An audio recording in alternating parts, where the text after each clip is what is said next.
My Karen sister stole my fiancé, and my family is on her side. However, now she wants to share my inheritance. Here is the story. Am I the bad guy for not sharing my inheritance with the rest of my family? My family situation is messy. I'm a 25-year-old female and was engaged 4 years ago to my high school sweetheart. My fiancé cheated on me with my sister, who is 28 years old. We had never had a good relationship, even as kids. So after I found out, I went scorched earth on both of them. She was so in love with my fiancé, but he dumped her within 2 weeks and was back trying to get me to forgive him. I didn't. My parents were initially on my side, but my sister had a nervous breakdown after she was dumped and was hospitalized. So they changed their tune to, "It's now over and you can't be mad forever." So I dumped them too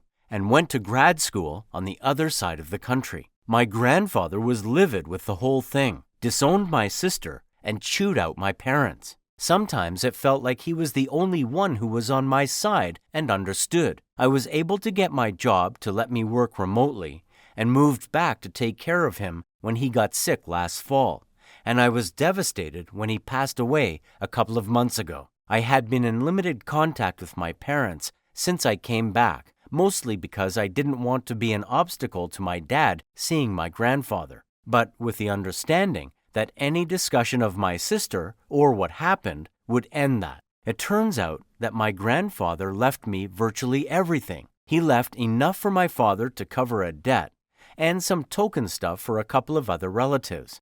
But he wrote letters for everyone and did a videotape with his attorney explaining what his intentions were. I knew that he had done well for himself, but he lived a pretty simple lifestyle, so I didn't realize how much money and assets he really had. I would give it all up to have my papa back, but even after taxes, it is set for life money. My parents are pretty mad about it. One of the reasons stated for cutting them out was how disappointed my grandfather was with how they had treated me growing up versus my sister and over the fiancé debacle. There were other reasons, but that's what they're fixated on. The will is pretty airtight apparently, so my parents want me to do the right thing and share it equally between me, them, and my sister. Their argument is that I don't need it. I make more than both of them combined, and this would allow them to retire. My sister is not doing great and can't hold a job, so this would ensure she has something for when my parents pass away. I don't want to.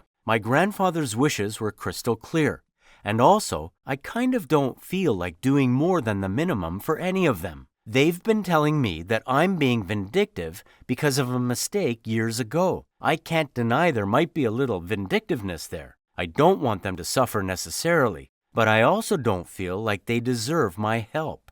Am I the bad guy? Not the bad guy. I'm so sorry your papa has gone. He sounds very loving and interesting by the way you speak about him here. That said, set your family connections on fire and walk away. That's what he would have wanted, and he granted you the means to do so. Walk tall. You've earned this. Actions have consequences. Your parents should have learned that and taught your sister that. Seems like Papa had one last lesson in him. Use some money to hire good attorneys and multiple financial planners, and never put your eggs in one basket. Document any harassment and let your lawyers protect you from any future threats. Go live your best life. Let me know what you would do if you're in this situation down below in the comments, and or not, and why. Please like this video and subscribe to the channel. If you subscribe, remember to click the bell icon for notifications. To enjoy all the stories, use the playlist at the top of the description of this video. See you in the next video.